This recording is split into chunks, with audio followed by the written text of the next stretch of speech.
Hello everyone, my name is FlareBlitzed and we have returned back to the letter where today we're going to be starting to look at the perspective of Ashton. And we start on October the 17th. And I believe at some point in the future we're going to touch on days like October the 31st and October 31st and November the 1st. Okay, it was just the first parts which confused me on 31st and 1st. Anyways, parties have never really been my thing. They're always such a hassle and take so much time off my day. Other prior plans and commitments cancelled, all for the sake of playing along with others. Welcome, welcome everyone. I've hated them, even as a child. Please make yourselves at home. But Mom often insisted on dressing me up for these when I was a little boy.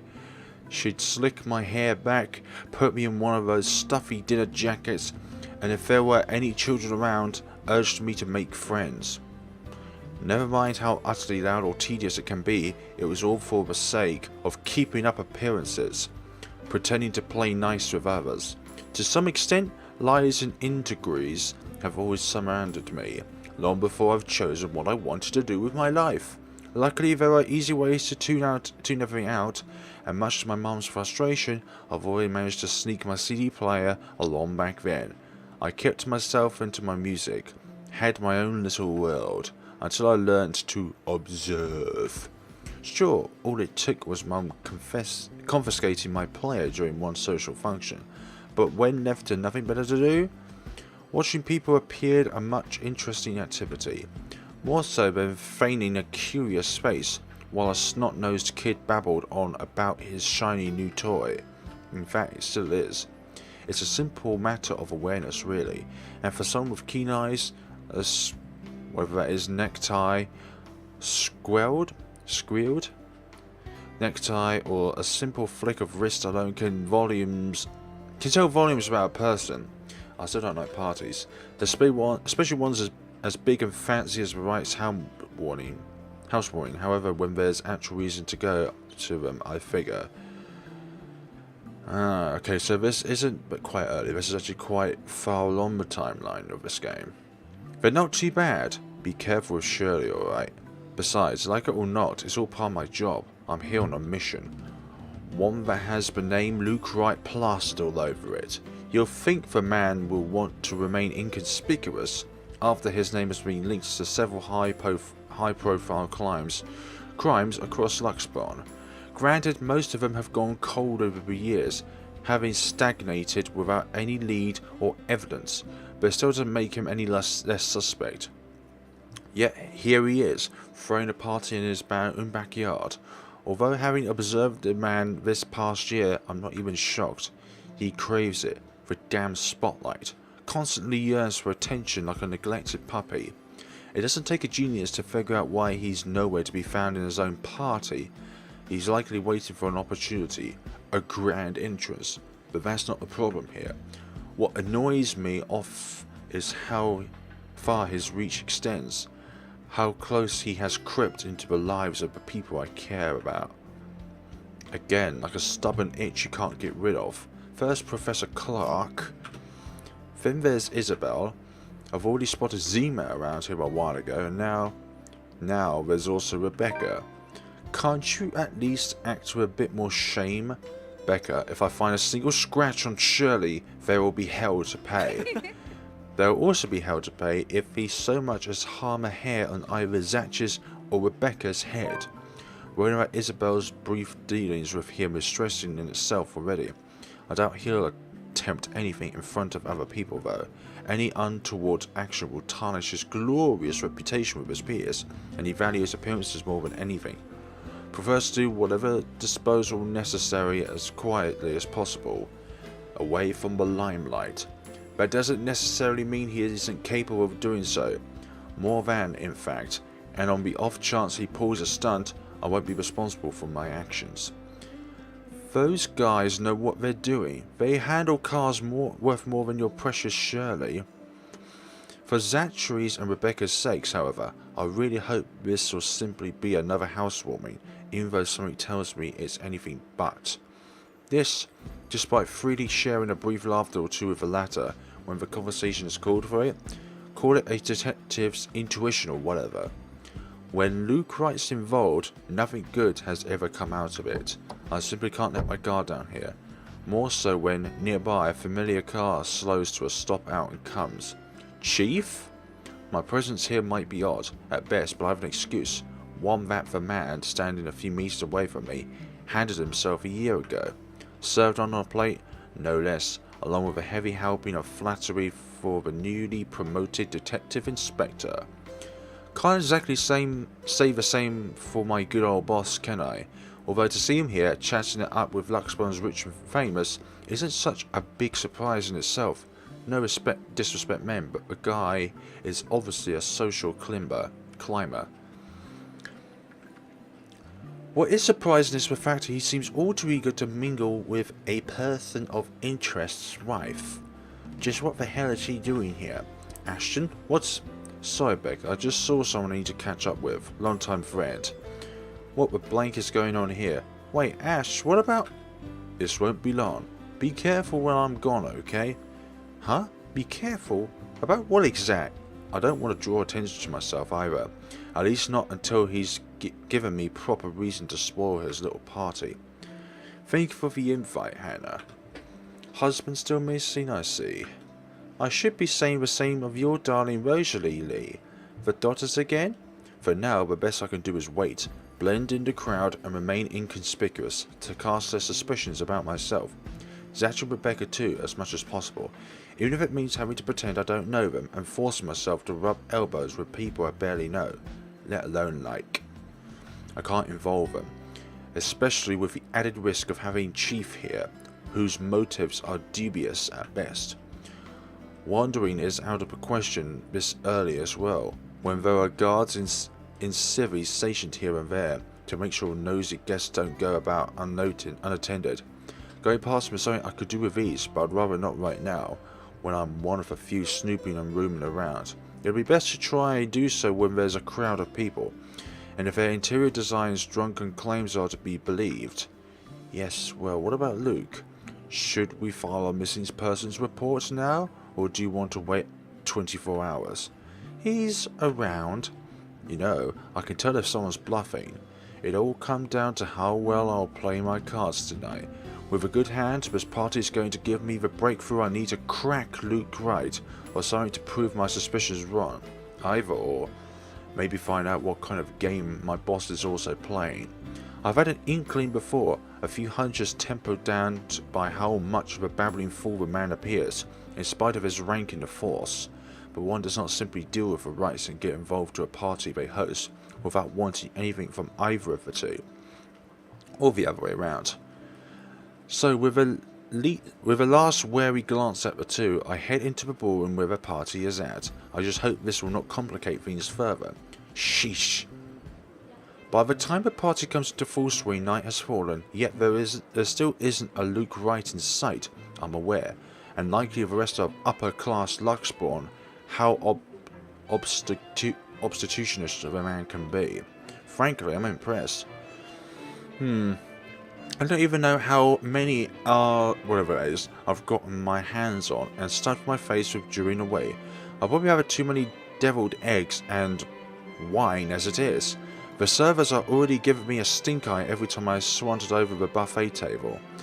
Blame your employer, not me. He's the one who has the guts to show up late. Besides, most of the guests' idle talk is concentrated in this area. Since I'll be stuck in this ballroom for a while, I might as well keep an ear out for any useful info a gossip might let slip. Despite standing in the same roof with the very people they're whispering about, some just can't resist. Is Suarez still fixing the tech problem? Huh, tech problem? It's been 3 years. Sooner or later the blighter will put 2 and 2 together. Huh, he might have already. If the red tape I'm being slammed with these past months suggests anything, that, or someone has been pulling the strings, I wouldn't be shocked. This case would not have gone this long if Scumbag doesn't have a mule for some kind in the force. Shish you, we all know Suarez just wants an out. I knew he was bad news, but the day the merger with Evans Incorporated happened. Glad I did not have to deal with that. But keep it down, someone might hear, the wife especially. This kind of neglectance is always an advantage for me. However, at times I wish I could be smashed drunk while doing so. Having sharp ears also mean hearing the most unsavory things. Who cheated on who this week, one person's motive for bashing other skulls against a wall, or a father's excuse for burning his own daughter's life, that sort of stuff. After a few years it gets tiring, you get desensitized at some point, yes, but humans can be downright awful. Sometimes there just isn't enough brain bleach in the world. Sadly, the one I haven't had is a no-go tonight, mostly for show. I'm up for another drive later, for one, and I definitely want to be sober in case anything comes up. And something always comes up in assignments like this, no matter how routine and peaceful things may be. A detective inspector dying of cardiac arrest, for example, because I can feel the very moment my heart grinds to a halt, the second I shift my eyes to a corner of the ballroom. There, Rebecca stands right next to Hannah Wright. Some will point out I'm acting a tad bit paranoid, and maybe I am. This is a party and she's the hostess. It goes to say she'll take time to mingle with her guests, but Hannah Wright Evans isn't a woman without her fair share of accolades, at least to the public she isn't.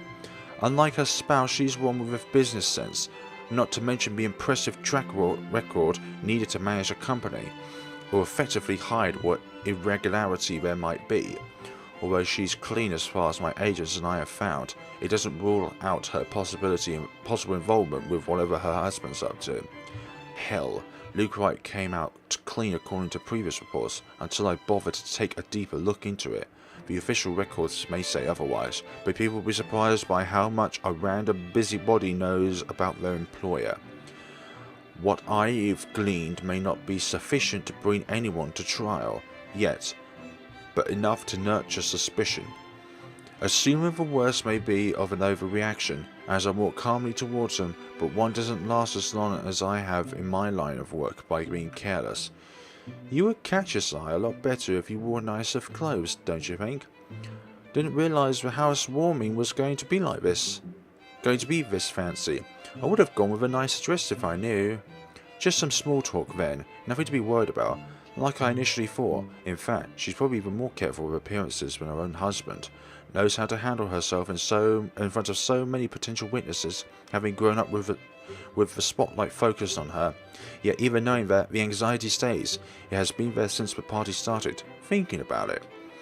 I've brushed it off earlier. Who wouldn't feel edgy, right? I've gone undercover in a party hosted by the very person I'm investigated. That in itself is risky. Has plenty of rooms for error. Usually though, the tension passes around the first half hour or so. I've been trained to remain composed in situations like this. However, with each second I spend here, it only grows heavier, seeking to overwhelm. An odd feeling that someone is watching me instead. Yet people will be looking at me, no matter how small or big of a bleep I am on the radar. That's what they do in these things. After all, I'm someone they barely know, hardly belonging in their world. I stand up for one reason or another. I should already be used to it because of my training, but when the feeling of my eyes burning into my back lingers longer than necessary, I know something is wrong. I've been looking around every now and then to catch the culprit guilty of the act. No luck. No matter my efforts to push the sensation as far down as I can, it really bothers me. Pinpricks stinging the back of my head, the ghost of a cold touch crawling, creeping up my limbs. Until I switch my gaze back to Rebecca and Hannah Wright. She stands there, dark-haired and dirty, sticking out like a sore thumb from the rest in the room. Even so, no one seems to notice, though she's not looking straight back at me. Her mere existence here strikes, disturbs. A sense of tunnel vision binds, while I simply stand stock still and gape at her, like my life depends on making sure she stays where she is. I feel trapped under her presence, until another guest bumps into me, yanking me out of my stupor. Only then do I realise I've been holding my breath. Before I could figure out what has happened, she's gone. Even if it's only for a split second, she's out of my line of sight. A quick scan of the room yields no sign of her, but party continues as if nothing's amiss. I'm not really one to judge, but I'm sure someone like that would not have been allowed in a fancy thing like this. She would have been hauled out of here before she could say Jack Robinson. What has the security been doing? Are the security being hired really that incompetent? For someone so distinct to easily get in without notice? None of these snotty rich people have been affected by her presence either. There should have been an outcry about a dirty beggar by now, particularly from the host. She's been standing almost an arm's length away from the woman, and yet she simply continues her talk with Rebecca. Oh, the Professor, and your little Becky. My parents couldn't make it since they're in Scotland right now, and Mum says hi by the way. Is there something in the food then, that I'm starting to see things? It couldn't have been the wine, though. I'm every bit as sober as when I first stepped off my car. I didn't even take a single sip, despite taking the glass off from the buffet on my third trip back. The hod, whatever it is, the wine, I've had so much, after all, but why would anyone would want to do that? Why would Luke Wright want to do that? He's fishy, though I can't say why he'll ever think it'll be a good idea to lace the food he'll serve in his party. With a high-ranking police officer like Chief Lee on his guest list to boot, he has been linked to narcotic trades. Yep, however, this is above him, that much I can tell. Unless there's a mass murder waiting to happen here tonight, morbid thoughts aside, I don't feel any different. Can't tick off any symptoms of a hallucinogen in my system. Nobody else from the crowd looked like they've been doped up as well, and we've all been eating the same food. Both Rebecca and Zach appear fine to me. So, what the blank was that? I really can't put it more eloquently than that. But there's no time to pull apart the meat of this mystery, not when a telling silence comes upon the room and draws everybody's attention to the main doors of the ballroom. When, finally, Luke Wright decides to grace us lowly peasants with his noble existence. About damn time.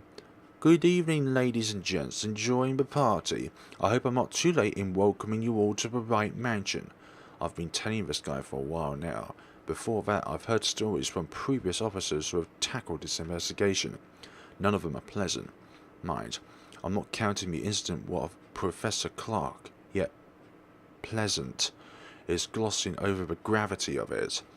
While Wright's good at covering whatever shady stuff he's doing, he's shown to be a real rotten guy. At least that's the case when he thinks none of his peers are around to judge him.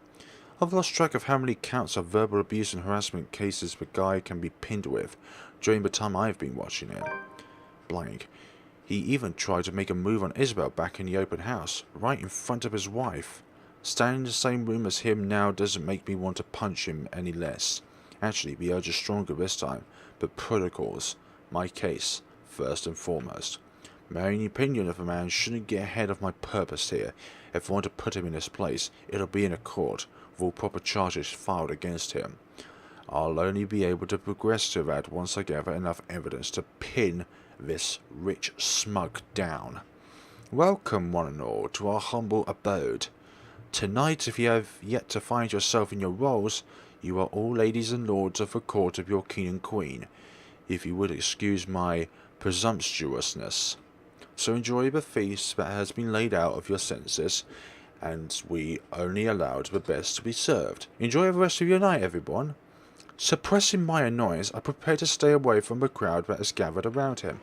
Amidst the cheers and claps, now is as good a time as any to move, trying to find that something for the Mary Ann woman talked about. In the first place, I have no plans to actually shake hands with the slime ball himself. A fake smile is plastered onto my face while I pretend to listen to one of the other guests gossiping about here, all while slowly itching out for ballroom.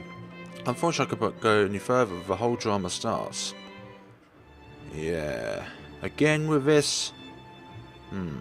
Rich people only have two ways to resolve this mess. Either they quietly deal with it behind closed doors, or they create an even greater problem out of it, and it just blows up in everybody's faces one way or another.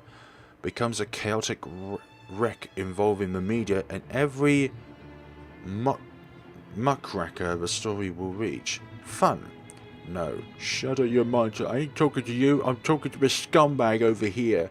You bloody idiot standing there with your smarmy smile. Not even a few seconds in and this is already proving it to be a big public spectacle. Why spend money on television to buy daytime soap operas?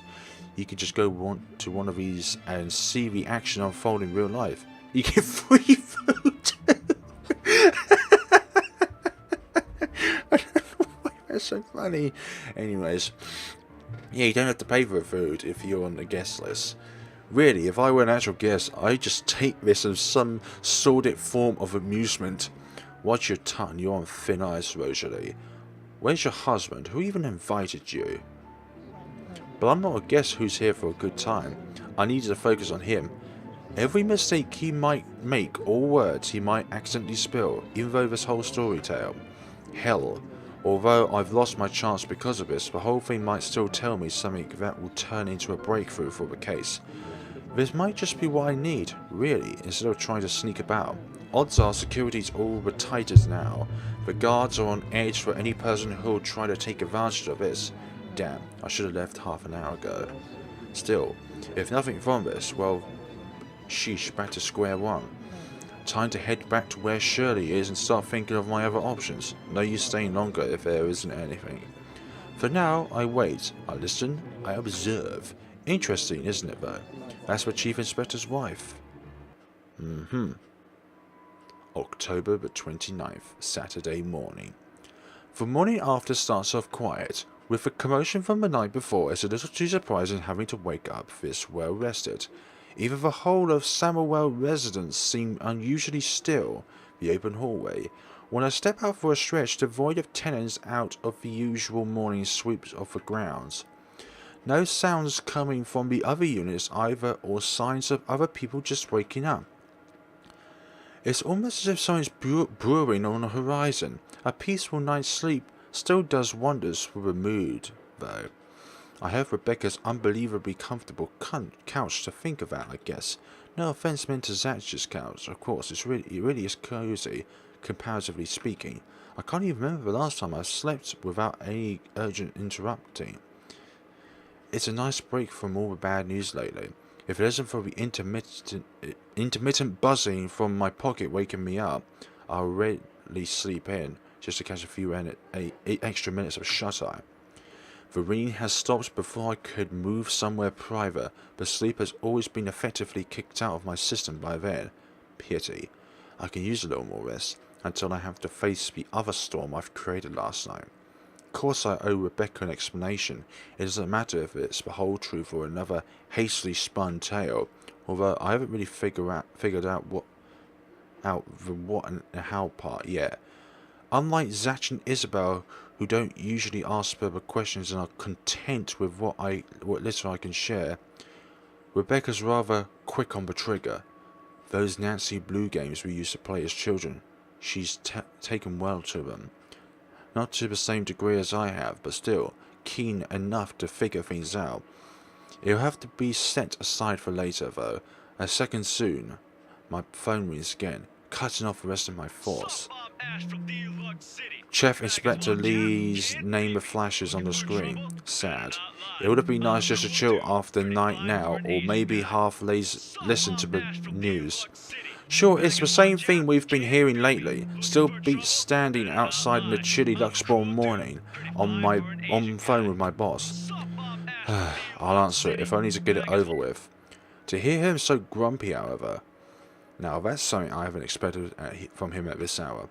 Frere, where are you right now? Sounds like someone's gotten a few drinks last night and they're suffering for it in the morning. Just thinking about how this would go give me a headache. Immediately I reach up a hand and pinch the bridge of my nose to stave it off. This is why I won't ever drink myself senseless. What was that? Nothing, Chief. A pleasant morning to you too. He's probably calling to rag on me or complain about what happened with his wife, which is really none of my business unless it affects my case. It seems like the usual rich man cheats on wife deal, although I would have chosen to follow up on it if it was somebody else's wife. But figuring it's the Chief's, hey, I trust him to come clean if the missus is related to the right shady dealings. This is why I left before they even hauled the woman out last night. I'm not going to get around investigating cheating husbands and wives, when it's probably just that. Chief appears to have a different idea in mind though. There's nothing pleasant in the morning. Anyway, where are you? I told you millions of times before to keep your lines open. He did, and not only him. Zach, Rebecca, Isabel, all of them have said the same thing numerous times in the past. But I was undercover last night. A phone call is the last thing I want to happen, when there are other things I need to focus on at the time. Besides, we have the radios and the work-issued phones. Why isn't he calling me through if this is urgent? Just woke up, sir? As awesome as it hear your voice this morning, it really is early. If you give me a few minutes just to wake up myself, that'd be swell. No need for that, this won't take long. Is something wrong? Am I needing a precinct ASAP? Oh no, everything's good over here, just... Look, kid, don't take this personally, alright? You're off the Luxburn firm case starting today. Well, I did not expect to hear that. This must be some kind of a cosmic joke. I allow some awkward seconds to pass. Chief must be pulling another one of his awful pranks, out of his bad mood or a severe hangover, maybe. That conclusion doesn't take too much brain power. Everyone knows that when given the chance, he exercises no control with his drinking. If it isn't for his wife causing a stir, he'll probably be trashed an hour in our party. He has likely drank more after they've thrown her out of the ballroom. Besides, his sense of humour has never been good. It's just infuriating most of the time. But when he doesn't follow it up, if I sound a tiny bit frustrated speaking to my superior, I'm not the one to blame. Wait, no, what? Are you kidding, Chief? Is this one of your practical jokes again? The temps won't say anything about it, but It's not that. They're orders from the higher-ups. Ah, the higher-ups, yes, my favourite word. Since when has the higher-ups ever cared about what the Criminal Investigation Department did? As far as I can tell, they don't give a hoot if CID is filled with cold cases as long as we keep the spending low. When I need to view those old case files, though, they're locked away in the archives. You're going to have to check with the higher-ups. I need access to those reports, see if the higher-ups will allow it. Every step, every move in this case, there isn't one that hasn't been gated by some authority. If it's not the chief, it's the commissioner, or so they always tell me. It makes one wonder why they bother assigning it to anyone. Not a single one of them has done anything to help move the case, and they wonder why it has taken so long for even a bit of progress, even a hint of progress to show. You can't just drop this on me. You can't just take me off like that. Yes, I can, and I'm sorry, Ashton. You're a good detective, one of the best I've seen in years, but 3 years, Chief. 3 years! 3 years since that anomalous tech leak blew up. Since Luke's right name has been openly linked to several nasty dealings with Luxbourne's corporate world, some of them involving deaths. 3 years, and I'm the only one who has made it this far. Made much progress officers with more experience haven't been able to, when they handled this case. Just within a year and with barely any help from the damn brass at that. Of course I'll be annoyed. Do you know what would have happened if I didn't work my ass off on this thing? If I didn't dedicate a whole year of my time on it? It would have gone cold, like every case Luke Wright has been linked to. I saved this from getting thrown into the archives, sir. I'm getting close. If you could just... I'm fully aware of what you've done, Frey, but the Commissioner hasn't been happy with your progress. Still too slow by their standards. Too slow? Well, what about the reports I filed? I've documented every freaking thing for them. I've given you every important lead I can gather. Isn't that enough? They needed results, not a bunch of research papers, not one baseless assumption after another. Concrete proof, Frey. I'm really sorry. They've already made a decision. They're going to pass this on to someone who's been in the force longer, someone who has more experience. Someone who has more experience? They meant nothing by it, but you're still too young to work on a case this big. Chief, I've already done more than what those old farts ever did behind their desks. All of it, within just a year of being assigned to this. What's your language, Frey? Those are your superiors, I'm not some damn rookie fresh out of training. I'm as qualified as they are. Futile I know this is. They'll never say it within earshot. but from the very minute I stepped in their precinct, the lot of them has underestimated me. From their stares alone to the assignments I get. To teach to them, I'm still just a kid, too young, too green, too inexperienced. Once they pull their card on me, every argument I have gets thrown out of the window, no matter how logical it is. Yes, because that's how older people view the world. They have this lovely little self-proclaimed title they love to hold on to and use it as fuel to gain their own self-righteous cause. No matter how much I've accomplished, what the records say, or the amount of work I've pulled on every investigation they've thrown my way, we're all aware of your skills, kid. You won't have that badge and rank if you weren't good enough. However, this case is not for you. Too high profile, too risky to put a good officer like you in harm's way. Can't he even hear himself? That reasoning is odd in itself. No one joins this line of work without knowing the dangers of it. Don't I get a second chance? You said it yourself, I'm a good detective. It'll be just a matter of time before we can close this. It doesn't matter what I think, Freya. You're off the case and that's final. I expect all related files and documents on my desk by Monday morning. I don't even try to touch anything. I know how hard-headed and determined you are. Chief, please, a few more weeks. I'll have the proper evidence left on your desk, man. I swear it won't take longer than that. Afraid it's too late, boy. I've already informed the other officers. You aren't to be allowed access until you've been given a new assignment. Hell, just keep out of the precinct, Freya. Take the weekend off. Seriously, Chief, is that about last night? If this is about me being at a party, I have good reason for... You were at a party? It makes me pause. His worried tone, the sudden careful note in his voice. Slowly a frown forms in my face, my brows knitting together in confusion. Much as I hate to say this about my own boss, there's also suspicion in it. Hard not to think of it that way, seeing how he acted around Hannah Wright last night. Is he worried? But why should he? Everyone who's anyone was invited. Granted, his presence sprouts plenty of questions, but I didn't doubt for 1 second why he received one. There's something wrong, and I unintentionally walked into it, in the process of saving all the work I've been doing. Who knows, though? All I have is this sneaking suspicion, but when one looks at it from a different angle, put everything together. Why the hell I've been taking off this case might be for the same reason he's in there in the first place. Fridge. Yes, Chief, I was, for a good reason. A friend invited me to go with her. What were you doing there? I know we didn't have a strict rule against attending functions, but that was... He coughs, and it also sounds like he's choking on his own excuses, lies. I don't want to accuse him of anything, yet he's someone I've respected since I joined LPD. Even with his bizarre sense of humour and tendency to procrastinate, he's obviously competent enough to get the job done. He won't be Chief Inspector of Luxembourg Police if he wasn't. He won't last years in service without some track record backing him. Unless that too is a fluke, and what's backing him is not something, but someone. Oh sheesh. Freaking hell. Chief Harvey, about last night, why does it matter, Free? This isn't about... What does it matter? What does it matter?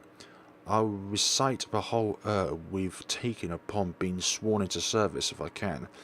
But at this point, it seems too late to remind him of that. He'll probably already moved from serving and protecting people to serving and protecting his own interests. Damn it. I suspect he'd be upper brass of this, even the lower ranked subordinates in the force, but for my own boss, sheesh, no wonder that leak didn't lead anywhere. Someone closer might be pulling the strings.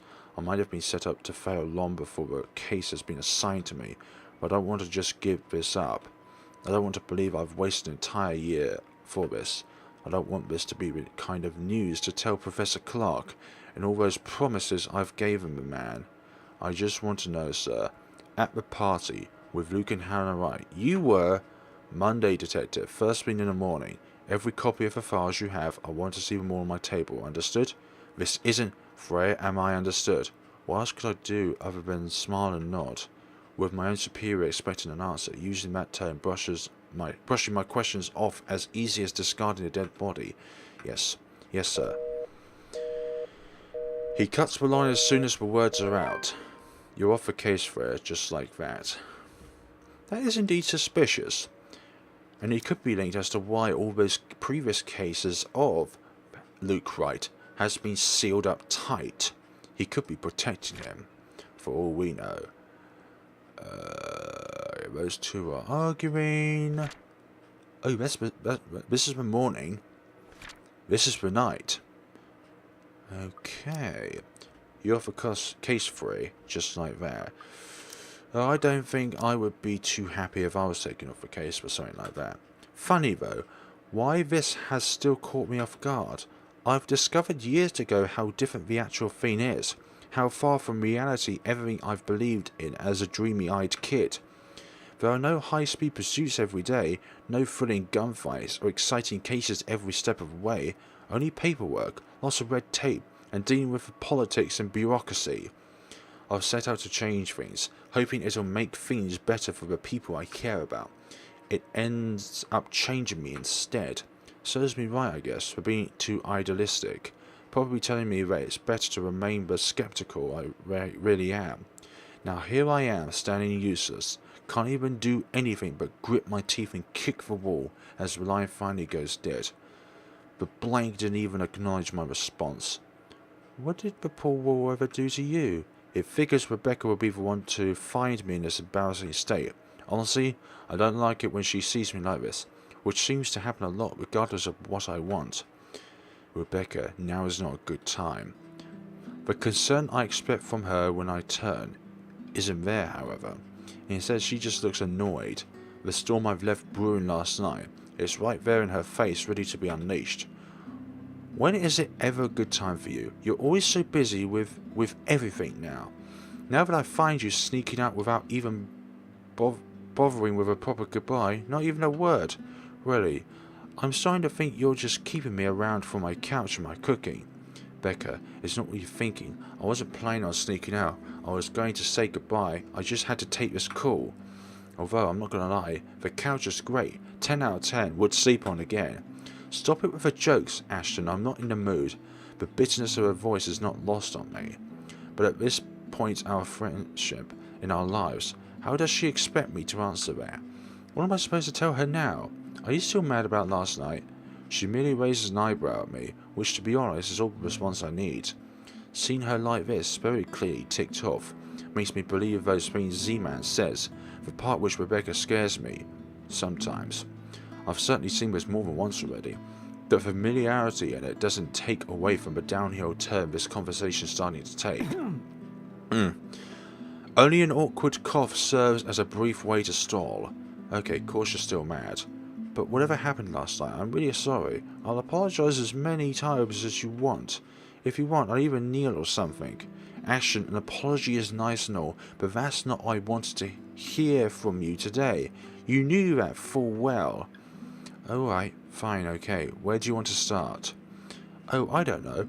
I've honestly lost track of it by your third trip to the buffet table. I wasn't. The drive up there took a bit. Can you blame me if I wanted to grab some appetizers? Oh, come on, Ash, for the whole evening, for the whole party.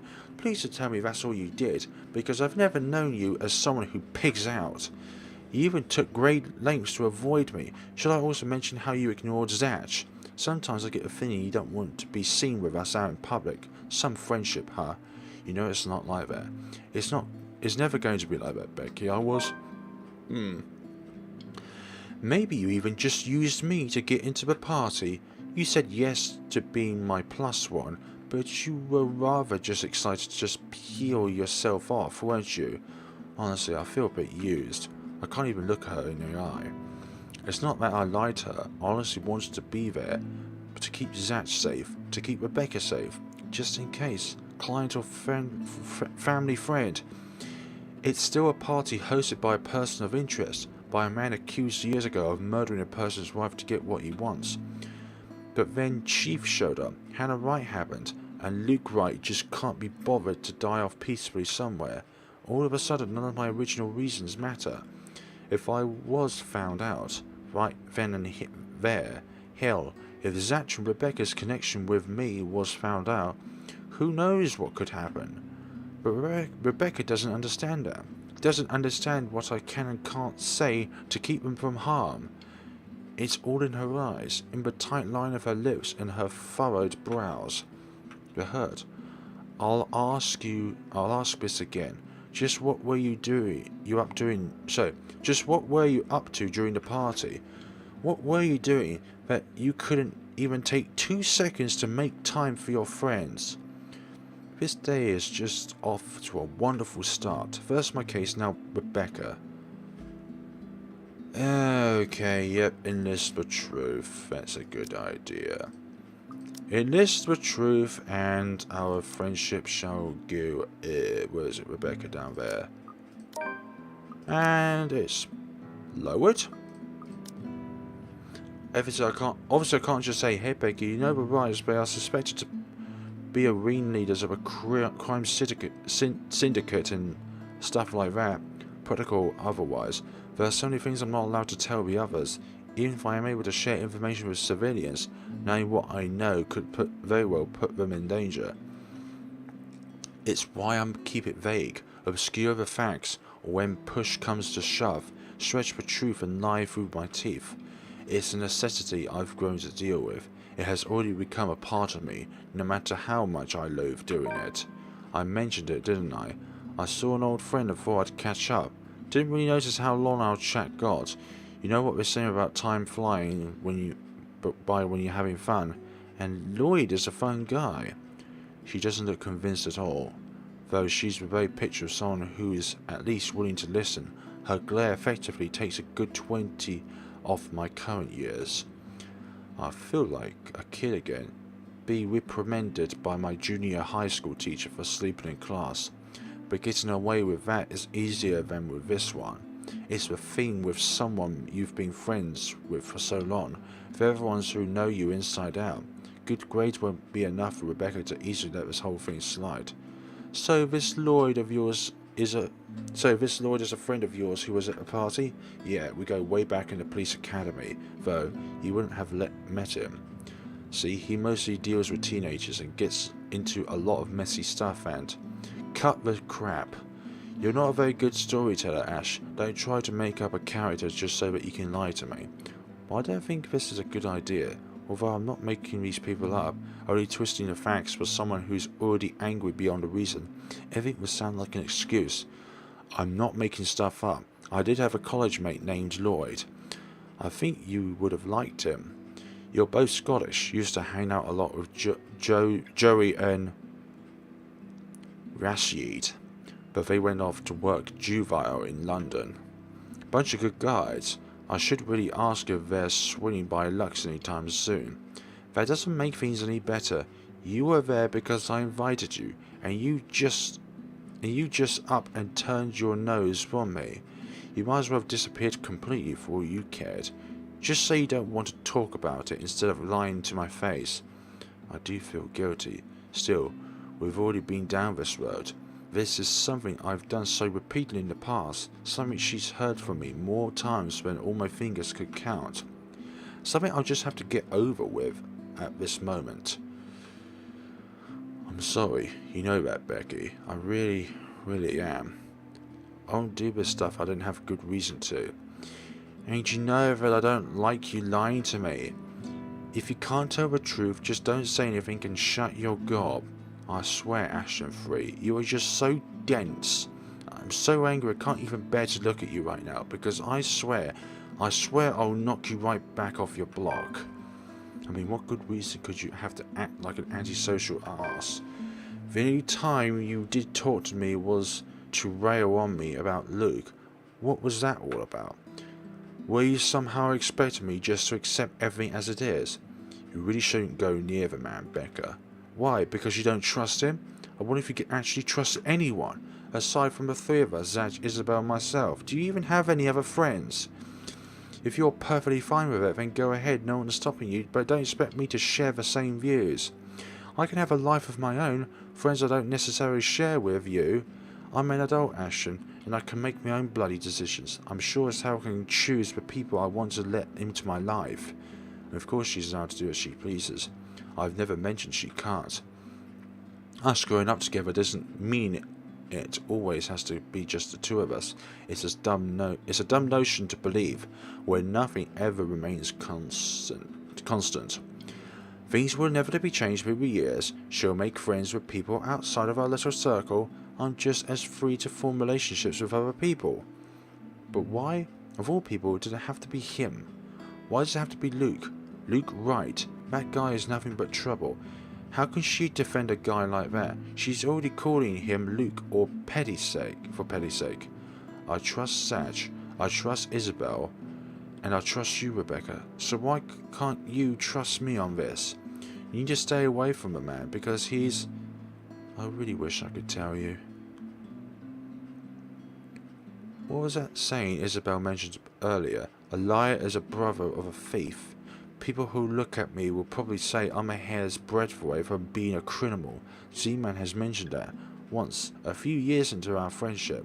I laughed it off back then, but now, they're probably right. Little by little, I'm becoming the very kind of person I hate. How ironic.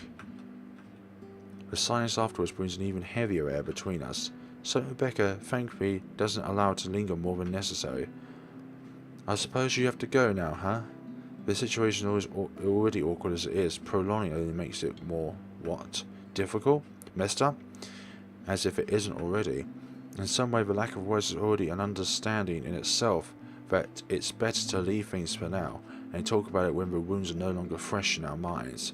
At least, it's something we both outwardly agree on at the moment. Back to your case again? I don't really have to. I have no case. As far as the job is concerned, I have the weekend off until I have to report to Chief on Monday, although I don't want to just throw in the towel on this. Orders are orders. This isn't like the movies. I don't get to say blank or throw my gun and badge at him. Become so vigilant, save the day and get my job back. I'll sooner get my blank turned in jail than do any of that. But it's also not in my nature to sit still and do nothing. It'll drive me crazy if I just idle about. Besides, Professor Clark has to know about this whole Luke Wright thing. Yeah, I need to go talk to Professor Clark, and there's something else I need to look into. That other matter she mentioned last night, specifically. Things, even the news, have been blasted out to the general populace lately. Evening, afternoon, morning, all deaths were the same modus, blamed on a single serial killer. Or is it still the case? Found dead in the early hours of the morning today. The fire was contained within the room and no tenants were harmed, according to Luxburn Police. Frankly, there's only one lead we have on this at the moment. All of the crime scenes where the victims have been found have also been vandalized with the same message as that letter. It is something, though nothing substantial to go by. Granted, I could bring up the letter Isabel found in the mansion, but chances are they will just pass it off as a coincidence. And coincidence never substantial, never enough in my work. There must be something we haven't seen yet, and the culprit has simply exploited those urban legends to hide his crimes. Relatively speaking, we're grasping at straws as far as the murders are concerned. I'm not even the one heading this investigation, yet look at me treat it as if it's another high-profile case on my shoulder. How sad is that? Even LPD doesn't have an inkling of what we're supposed to be looking for here. Although all three of my friends have mentioned seeing something strange, I don't want to go into that line of thinking for now, particularly with how much every news outlet has blown this up. Not yet. Not until I've exhausted every logical reasoning and argument I can throw at it. To tell the truth though, I don't know how to take all of this anymore. But I've already given Isabel my word. It'll bother me more if I don't follow up on a promise I made to her, and after Rebecca's claims last night. I'm not so sure now if the decision's meant to pacify or a part of me is just desperate to put a stop to these deaths. It also goes to say that there won't be enough sarcasm in the world if what they're saying is true. Isabel's laughter already echoes in my head, in fact. Figures, what else can it be? It's not another case, it's something else. That issue Isabel mentioned yesterday morning, I'm sure you remembered, you were there. Or at least you're not neglecting all your friends. Becca, I promised her I'll... She doesn't wait for me to finish. With a roll of her eyes, she turns around and shuts the door in my face. I have no idea what I said this time, but I probably deserved that. We're just gonna have to mend this some other time. By then, her tempers sure have cooled off significantly. Hopefully.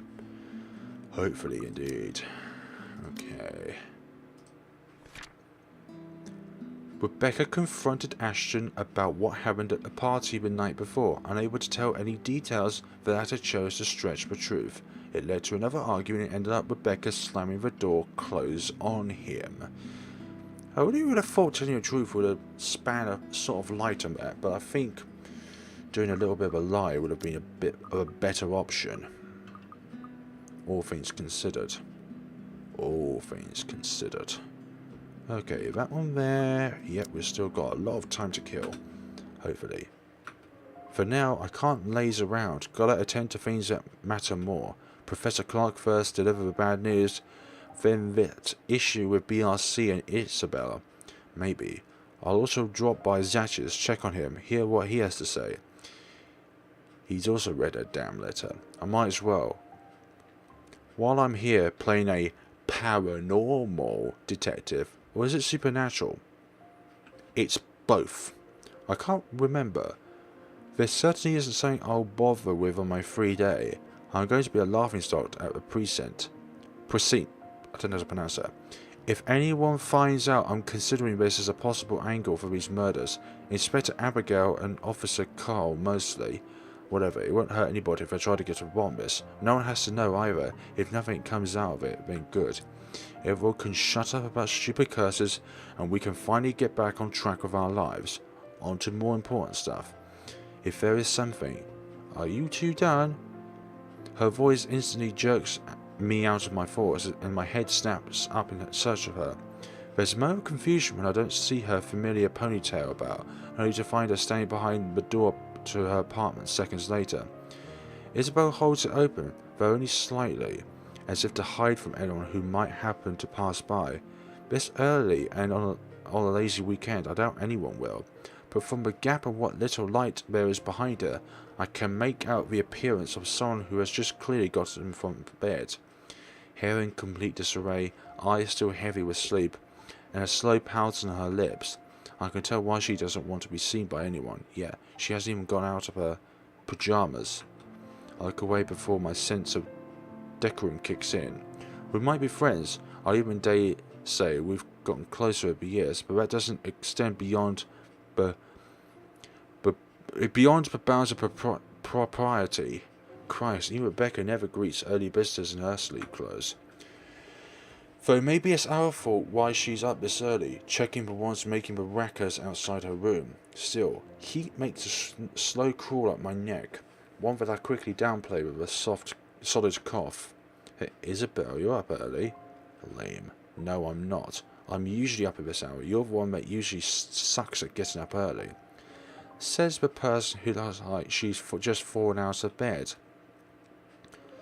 Instead of the usual quilp, she simply looks away, averts her gaze to some point beside her, and although it only flashes briefly across her face, an expression of hurt flickers in her eye. It disappears the second she turns her attention back to me, but that fleeting moment has sent a worried churn in my stomach. I've seen her plenty of times, just never in a manner that unsettles. It feels, I don't know, off this time. I didn't say anything wrong, did I? Hey, are you? Anyway, was that Becca with you?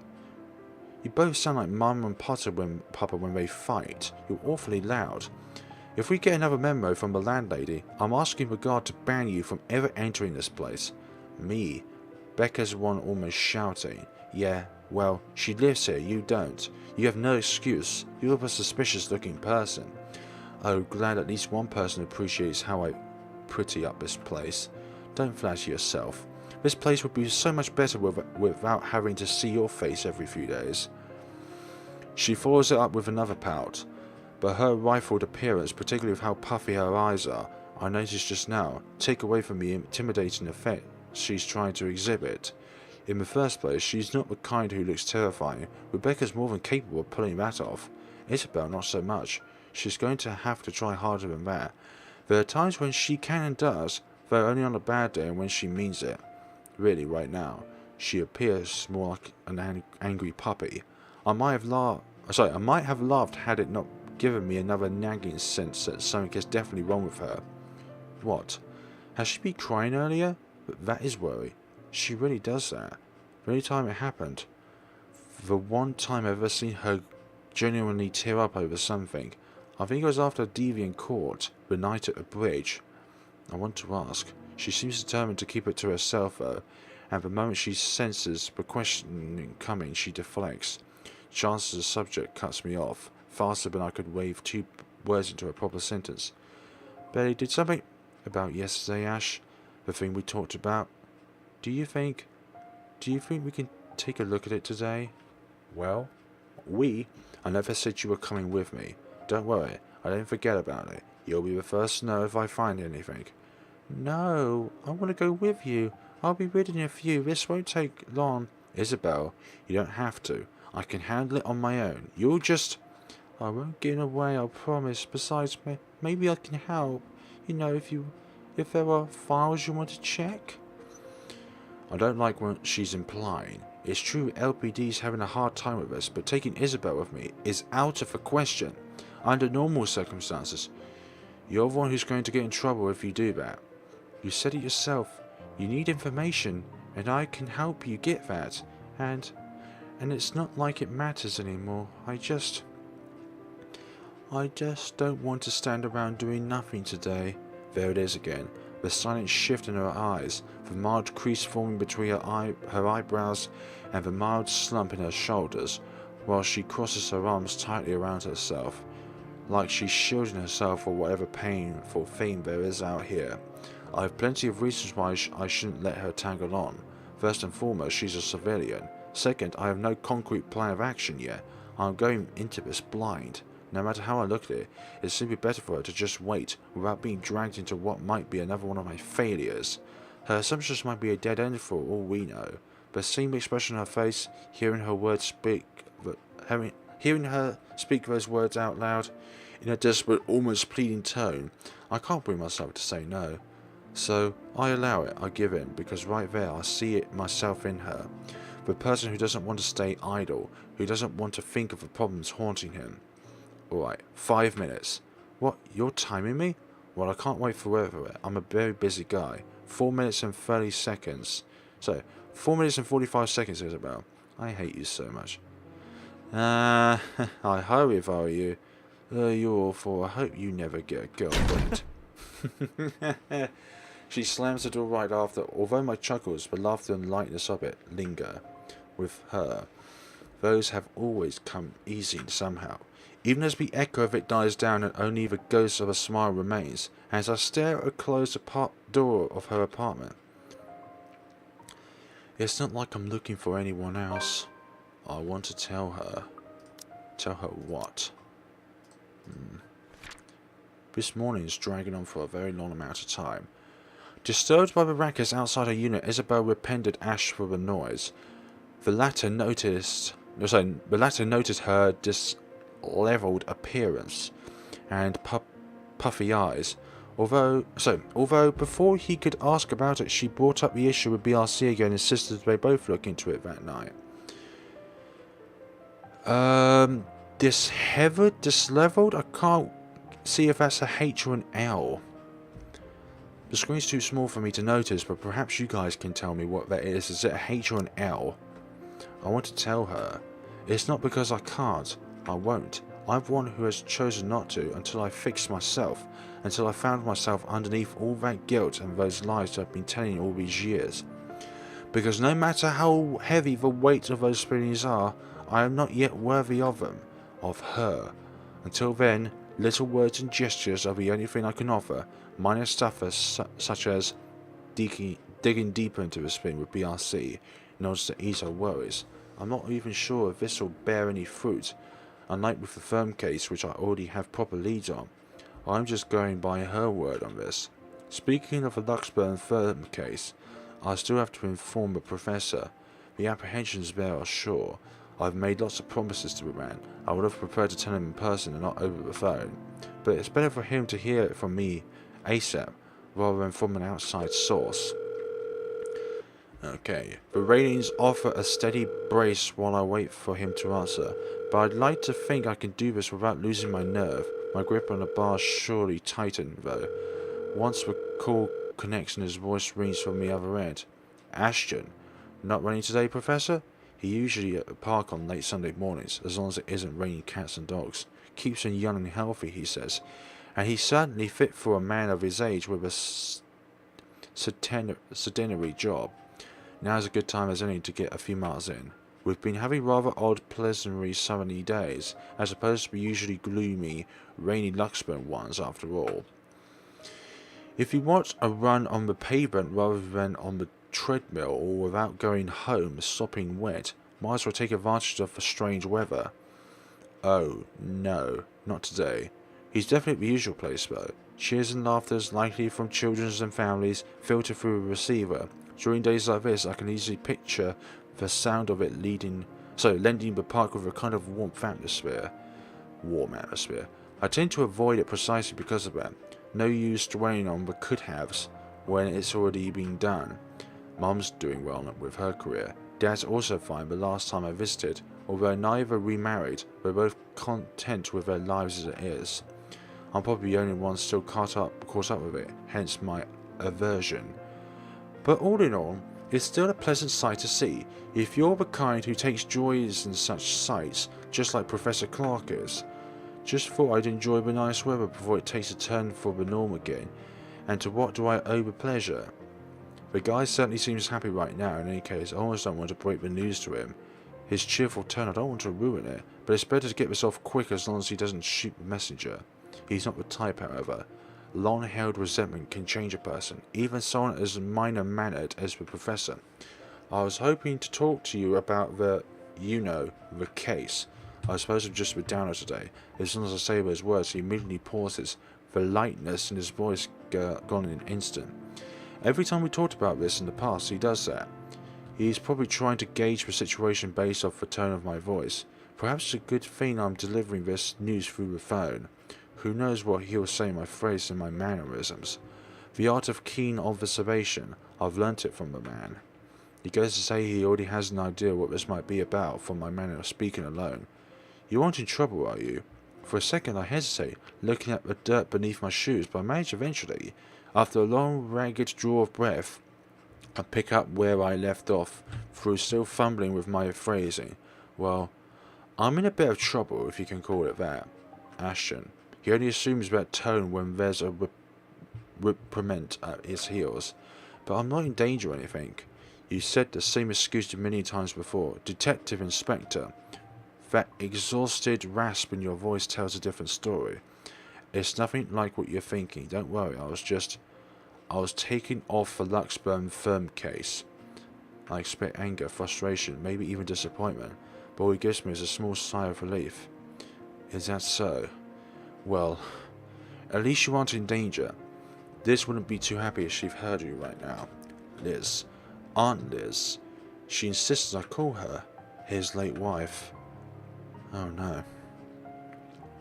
A sweet-tempered woman by so many standards, never blessed with kids and contented herself with simply managing their newly opened bakery. But she's the closest I had to a mum for the few years I had known her. The Professor too. In the absence of my own parents in my life, the two filled the ache that their divorce left me. Believe me, you'd get an earful. You don't want to sharpen her doorstep like you haven't slept a wink either.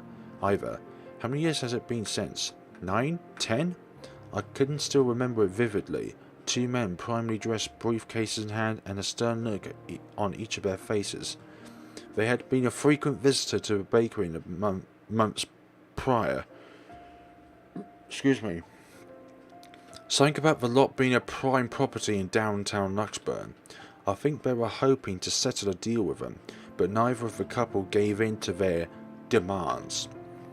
Why should they? That quaint little shop was a dream for them, after all. Aunt Liz sent me home early that night.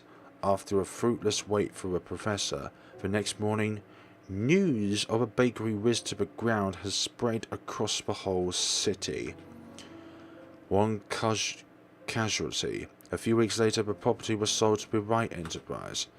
A hotel now stands in its place. Of course, an investigation was launched after the incident. The name Luke Wright was briefly at the centre of it, but with the lack of any evidence, the case ultimately went cold. The professor hides it well. However, I can tell he hates that man to this day. It won't be too much of a stretch to think that he blames Luke Wright for every tragedy that happens in the city. He has never blamed me, though, when I'm as equally responsible. I knew something's off the moment those men stepped inside the shop. I could have saved her that night. I could have prevented anything from happening to her, called for help or whatever. I didn't. So it continues to eat at me until today. The guilt. The Luxburn firm case would have been our chance at reopening that old case, if we could prove Luke right of his crimes. Instead, we're back to square one. Yet all he has for me are words of comfort. To think he could be still, to think he can still be this concerned about me after my carelessness, after I've broken another promise a second time. People never cease to amaze me.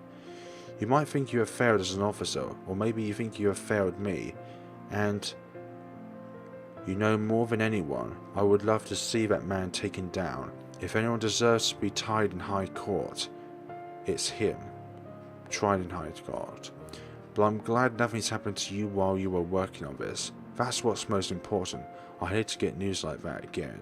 He stops. I imagine a thoughtful look flashing in his eyes as he thumbs the wedding band on his ring finger before he continues. Another habit. He has never removed it since that day, has never thought once to remarry, even when he managed to continue with his life and return to some semblance of normalcy. It's his way of honouring her, I suppose. When he can't even bring the man responsible for his loss to justice. And needless to say, some people are just hard to forget. It's not like another death. Yours or even his will bring back my wife. Silence falls between us afterwards. I don't quite know what to say after that, really. Should I apologise? Show some sympathy? Going into this, I should have thought of something other than just breaking the news to him. As it is, it seems the only thing we can do is feel sorry for each other's misfortunes. I apologise too, for putting you up to this. In another occasion, under different circumstances, I might have accepted that, but you didn't have to. But you've already done more than any officer who has investigated this, so we don't worry about this, old man. I know your department's people all have their hands full recently too, with what the upsetting news we've been getting as of late. Deaths almost every day. I'm not entirely sure if that has anything to do with the other. It seems too big even for someone like him, but if this is that man's doing, Professor, please. Maybe if things around me haven't started going beyond my control, the letter, the mansion, the supposed curse behind those, I'll still be quick to blame it all on the person too. But as much as I want to keep holding him responsible for it, to add another to his list of sins, it might not be the case. Agreeing will only cup a deeper wound on the professor. I don't want him to keep clinging to this resentment for much longer. He has already gone through so many years of it. This kind of anger is the sort that blinds people. Despite his reassurance, the bitterness still seeps into every syllable he utters. It's one thing for me to act like this. It's painful to watch someone else I've considered second father to go down this path. Please don't apologise. It's really alright. I can try to get it back on Monday when I meet with the chief. No promises, but if not, I'll make sure to keep an eye out for any news. Chief said he's passed it on to a senior officer. I should be able to catch a few tidbits every once in a while. But I swear I won't just give up. I'll do everything in my power to get Aunt Liz's case reopened for you. Promises again, a bad habit at this point. I wish I could do more for him. At this time, I've always prided myself on being the one who always knows. I'm not so sure anymore. It seems to be far from the case now, because suddenly, aside from writing the murders plaguing the city, I have ghosts and curses to worry about. Those are things completely out of my depth. I'll ask the professor that his area, albeit from a cultural and psychological standpoint. But how much of an insensitive jerk can I be to ask for assistance while giving him none of my own? I didn't even know how much of this I can look into before. These are just the stuff of legends, stories. Professor Clark's right in some way. This would be so much easier if Luke Wright is to be blamed for all this. At least finding evidence of that would be a breeze for me, and I'll be all too happy to put him in the place he deserves, although if he's in any way also compensate to what's happening. Legalities have my hands tied up. But maybe that's my fault. I might have missed the ticket to closing the case once and for all last night. If only I'd done a better job during the party. But then the commotion. There was Hannah Wright and Rebecca distracting me from my purpose too. I'll include the gate crasher standing behind them as well, even though it's only for a moment. So many things have gone wrong last night, but I've lost my focus. And hold on. This isn't a prank. I saw something. See? This is why I don't want to tell you guys. It's not a joke. Will you guys listen to me at first? I saw something in the house earlier. It stood right in front of me. If I hadn't gone anywhere, that thing might have... Last night, at the party. But it's real. What do you think I saw? It happened after, when I was trying to get away. I almost got stuck in the same room with that thing. We're all in danger. I thought you were my friends. Why don't you believe me? That woman. Why don't we all calm down first? I'm sure Isabel has her reasons too. No need to be hard on her. Sheesh. If that's what Isabel has been warning us about, if it's the same ghost Rebecca talked about last night, how many of these instincts have I dismissed since reading that letter? How many have I passed off because of fatigue or lack of sleep? Even last night, a hallucinogen lacing the food was the first thing I've considered as the culprit for what I've seen, purely because that's why my training dictates. It's what I've grown used to. It's besetting the gears and my head automatically takes in a situation like that. Of course, in spite of those suspicions, I'm not discounting all of that yet until I have enough information. Something to form a conclusion. Proof. In whatever form it may come. But thinking straight is impossible when, all of a sudden, all your beliefs are being upturned, in the most violent way possible, at that. Cognitive dissonance is at its finest. Jesus, I need a sounding board. I need to talk to someone and Zach is the best place person for that. I have to go, Professor. I'm really sorry to cut this call short. Oh, no problem, but where are you? I don't have time to say any more than that. No time to stop and listen to what the Professor has to say as I cut the call short. In the same second, Isabel emerges from her apartment, fully dressed and ready for the day. What more do we read from this case? While waiting for Isabel, Ashton called Professor Andrew Clark to inform him of his dismissal from the Luxburn firm case. While Andrew assured that it was fine, the detective promised to keep an eye on the case. However, a realization cut the conversation short. It quite did. Let's see. There goes all the way to here. I still wonder what time I started at though. Here. That wasn't a question, was it? No, it's just normal. In the same second, Isabel emerges from her apartment fully dressed and ready for the day. As usual, she greets me with a smile, but it falls just as fast once she catches a glimpse of my face. Excuse me. Shame, that would have been the first comforting thing I see today. It annoys me that I'm partly responsible for the worried line replacing it. I have no idea how I appear to her right now. Must be close to a picture of someone choking or dying, because there's nothing but concern in the first words she speaks. Ash, do you need to go to a bathroom? Yeah, no, I don't. Okay, but we should hurry. Come on, don't forget to lock your door. Seriously, look, you're about to fall over. Are you alright? Because if you're planning to faint right here, I won't be able to carry you. Yes, don't mind me. I just remembered some stuff from last night. I need to talk to Z-Man about this. Mind if we drop by his place first? Shouldn't we call him to let him know? It's still pretty early, though we'd probably arrive there about noon. Also, what do you mean about this? Is Zach? He was also there when I opened the letter, right? He read it too. I'm sure he's fine, but it wouldn't hurt to check on him, to make sure. See if he'll say the same thing you told me yesterday. If he's also been seeing things. If it's also the same woman I saw last night.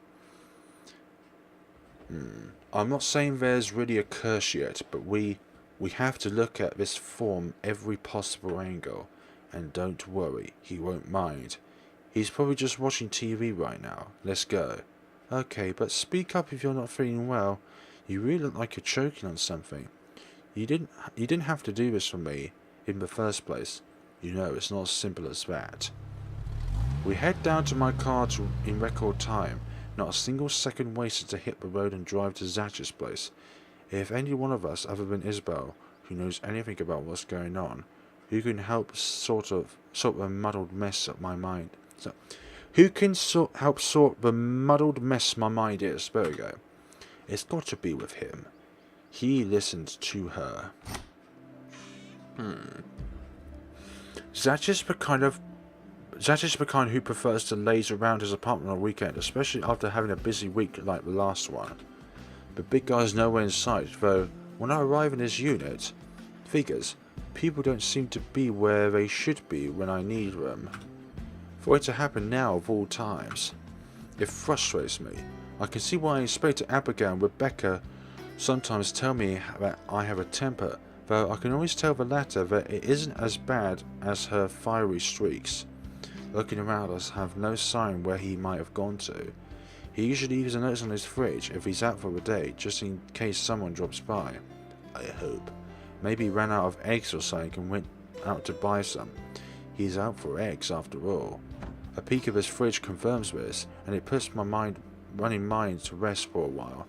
He always have to have some, be it for an omelette or something he's baking. The guy always has a baker's dozen.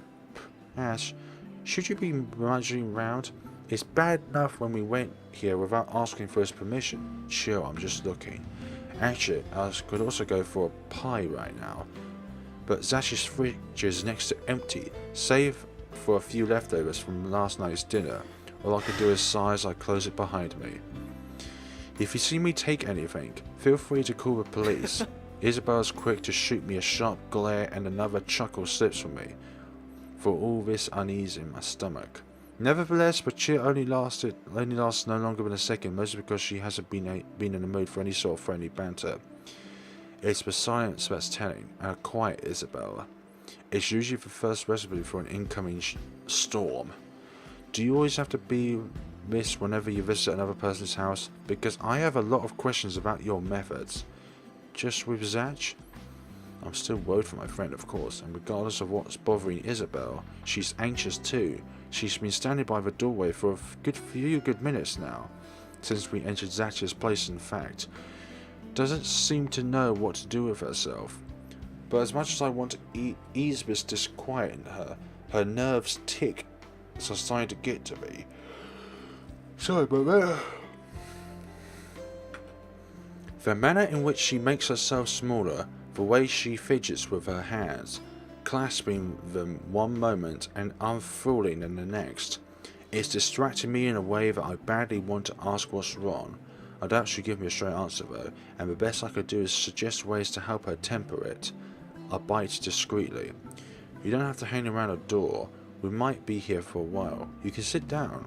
She hesitates for a second, but after brief internal battles with herself, she soon takes the empty seat by Zach's study table. Aren't we going to look for him? Sure we can, but where are we going to start? I can think of a few places he might be, but Luxman's a big city. I don't want to miss the big guy if we leave, and I trail off, making a vague gesture in the general direction of Zach's bed.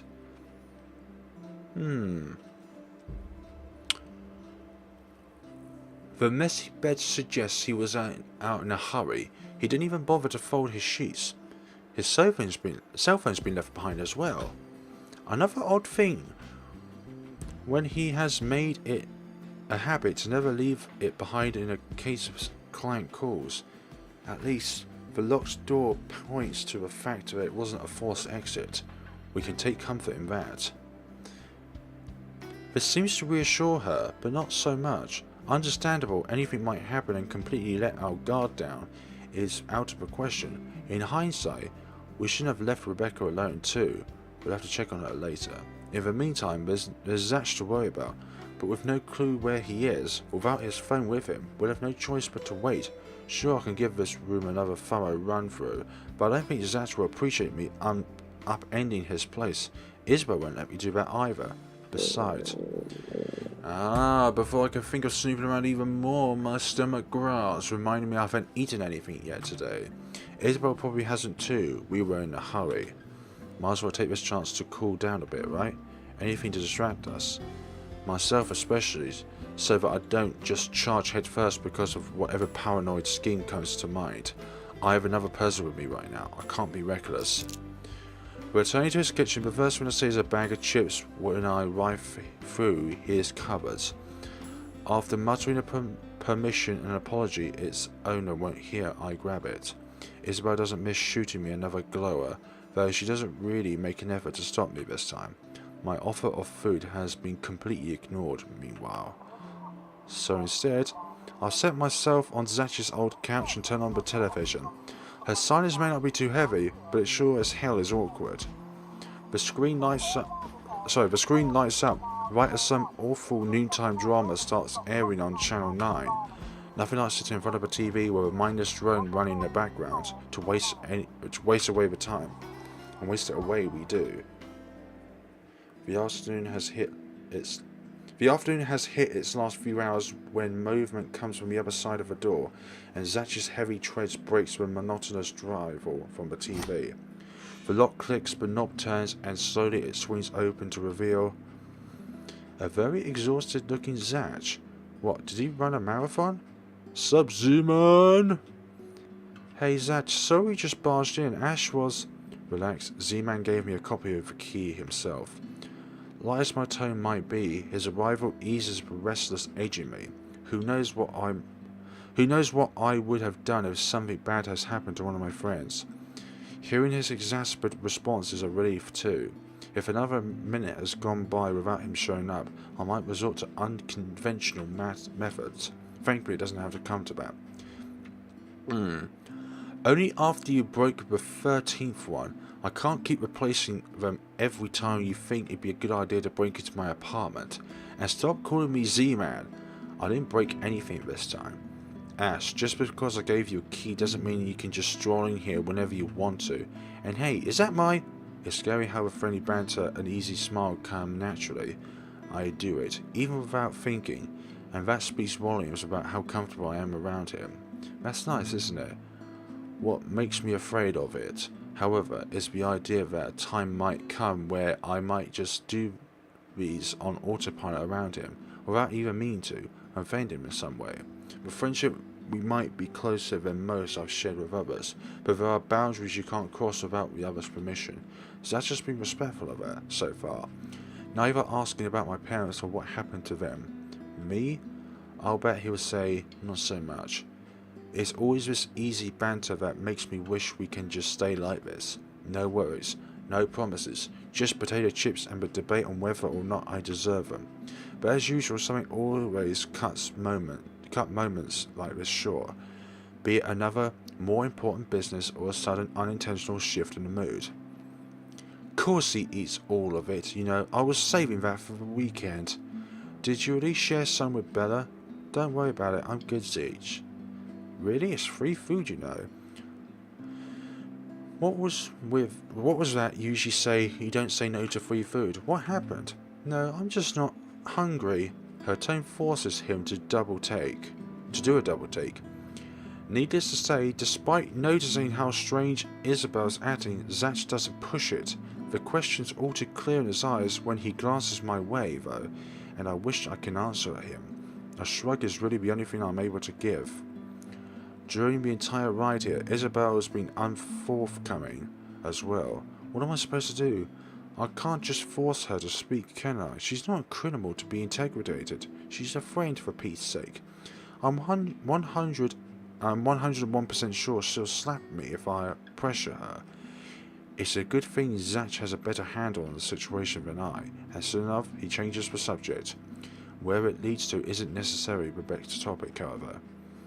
Alright, but if you want something, just say so. I've got a fully restocked pantry right here at your disposal. Still not a 5-star level thing, but for an empty stomach it'll do. Just say the word. Thanks, Zach. Maybe next time. Food is not what we came here for. Ash, he's the one who... She trails off, stumbling into one of her uncertain silences again before glancing my way. There's a plea in there for me to take the front of it, miss. Because despite wanting to hear Zatch's answers herself, Isabel's uneasy vibe still reverberates through the room, palpable however wordless she stares. Where did we start? The mansion? The strange things we've been seeing? The letter? If anything, this simply feels like waiting for the inevitable to fall. Even I am afraid of what you might say. Her concerns are definitely not expected either. I'm sure she blames herself for all this. Even if I'm equally as responsible for not listening to her pleas for opening that letter, on the off chance there's a truth to the curse, this is my mess as much as it is hers. That much I can state with complete certainty. If it'll be enough to lessen her worries, I'm no longer sure. I can't even believe I'm considering a deeper look into this whole thing in the first place, but here I am. Please don't tell me something happened again. No, nothing. None so far. And we're keeping it that way as much as possible. Ash, it's not that easy. This isn't some... We don't know that. Sometimes I amaze myself how much I try for her. What else can I do? I was the first one who brushed her off. We've all been given our warnings that day in that desperate pleading tones of her, and I just stood there, judging her. This is the least I can do, perhaps even to make up for all those other times I've hurt her. Let me look at this first, okay? I agree to help, but you've got to let me handle things from now on. I already told you everything. There must be something we're not seeing in this just yet. We'll sort this out, but no more silly ideas and running around on your own. You're making people worry more than necessary, Becca especially. So everything's fine? Depends on who you're asking. But how are things with you? Anything odd? Good, I guess. Admittedly, how things went down at the house when we passed it last night threw me off a bit. I'm not asking about that. Remember the letter thing Isabel's been yapping on about. I'm asking about that kind of odd. As expected, Zach starts to look at me like I've grown a second head. Yeah, I will too. If there's even a universe where I'm standing in front of myself, give him a piece of my mind. Insist the rumours surrounding the mansion are nothing but tales, and whatever happened to Isabel, whatever's happening lately, likely has a logical, more grounded explanation. Because yes, I am a skeptic. Even as a child, I never believed in ghost stories. The lucky charms and mystical objects from my mother has often been stored away or given as paltry gifts to those who would appreciate them more. Well, the dreams, they're a lot worse than usual. There's a woman now, ever since we saw that letter. I don't know if it's the same one Isabel talked about. Maybe it is, maybe it ain't. I don't know. I really don't want to go back to sleep sometimes. Last night was the worst. Anyway, why are you asking about this? Rose's death isn't just a coincidence, Satch. It may have something to do with... may have. Wait, stop right there for a second, Bella. I thought you aren't buying this stuff, Ash. Just the other day you said the exact same thing. The fact that I've been considering this is crazy, when every time Isabel has talked about her country's silly superstitions, I'll just brush it off. Point out every inaccuracy I can see until it's all but exhausted. Granted, I haven't eliminated every single possibility here, but what else is there to go off on from here? I try to stamp down the annoyance from the thought alone. The way look Zach shoots my way doesn't help one bit in helping me gather my thoughts either, when that's what I came here for. Somehow everyone's suddenly just so worried about me. Isabel, Rebecca, the professor, and Zach. It's not like I'm pulling this out of my arse. I still don't. But even Rebecca, out of all people, claims there's something. Whatever this is, someone has got to look into it. Everything about this screams shady. And along with Isabel's warnings, what's occurring around Zach? What's happening around Luxburn since Isabel has found the letter? Have you two seen the news this morning? Zach's puzzled expression is enough answer. Of course he hasn't. Another night, another nightmare. The guy most likely went out as soon as he got out of bed to shake the images off. The memories have never really left him. Isabel, though, I haven't actually. Mama called and I was busy. Those words can easily mean anything, from another good news to one not quite pleasant, the latter most probably considering the bleak mood she's been carrying since this morning. The question is, how bad exactly is it this time? Did her older brother, end up in jail again? She's had to bail him out numerous times in the past, though all that did is annoy her every time, not sap every ounce of cheer out of her. Oh, is it that the older brother, the younger one, who's insisting he quit school so she could come home? That was 2 years ago as far as I know. She has already sorted out that one. He couldn't have been her father, right? With the mansion sale, she has earned enough money to cover every bill for a while. It should. So what is it then? But no problem. It should be in the afternoon news as well. One of her troubles right now, I doubt it's something meant for casual discussion, else she wouldn't have mentioned it sooner. She would have mentioned it, sorry. Tucking my curiosity for later, I take the remote and began cycling through the channels. A distraction, not a good one I admit, but better than leaving her to wail in her dark mood. Eventually I found one doing a recap of this morning's reports, and there it is. Yes. Novice victim by the asylum butcher. Man buried after room catches fire, with those saying help me.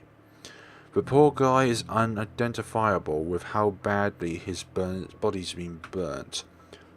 Murder via arson, that's the logical explanation if I'm the officer looking into it.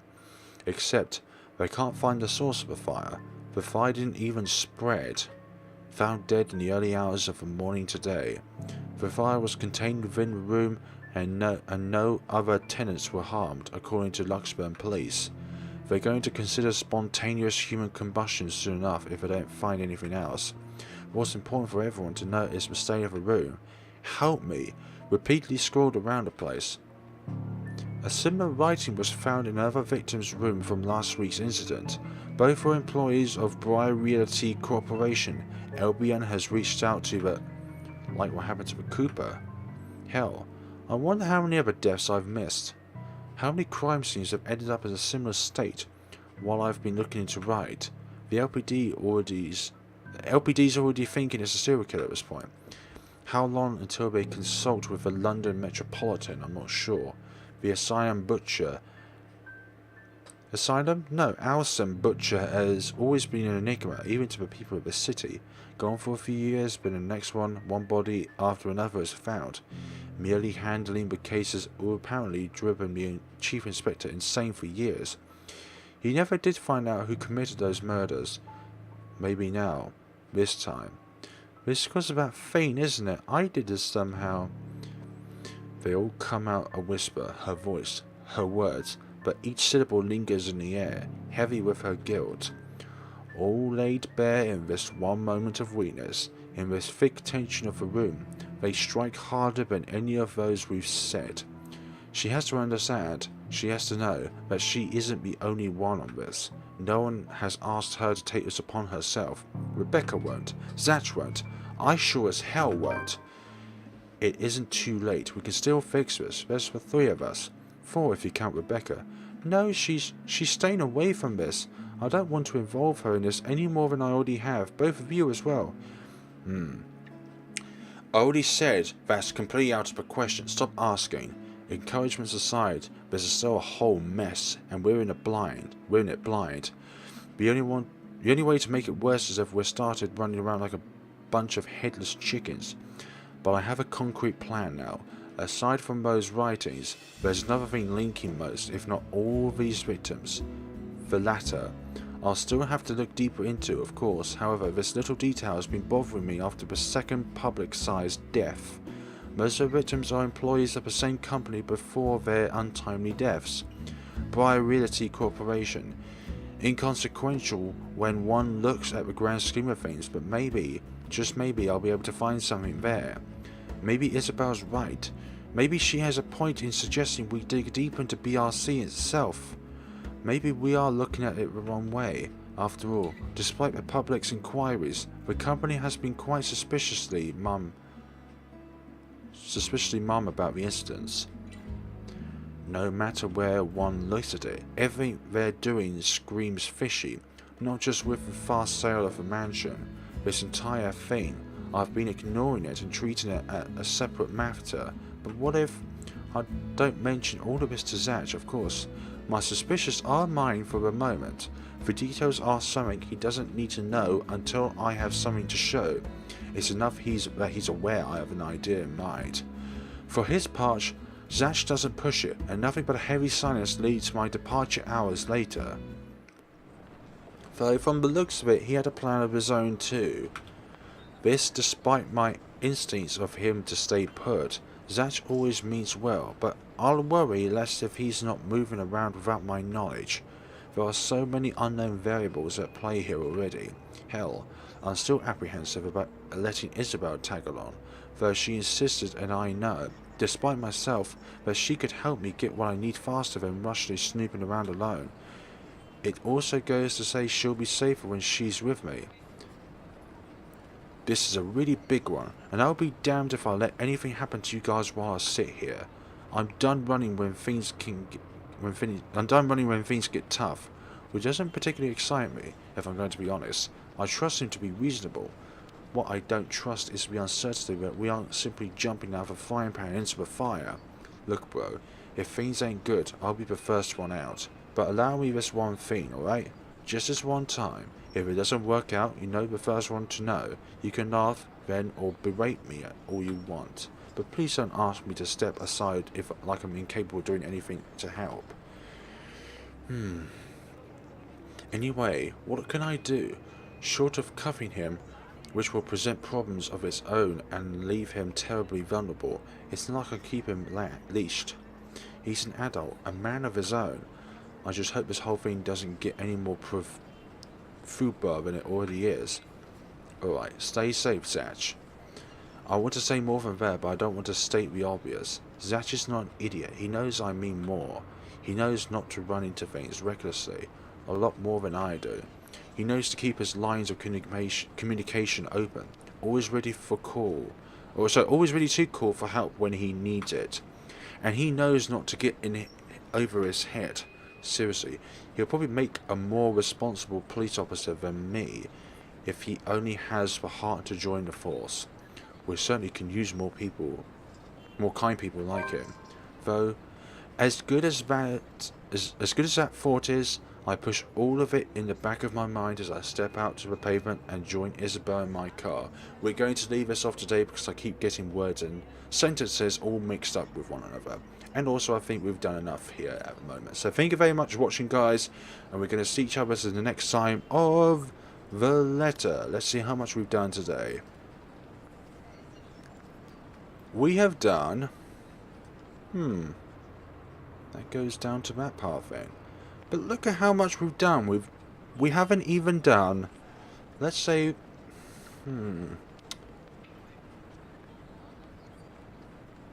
I don't know, we'll probably say we're between 10 and 20% through Ashton's chapter.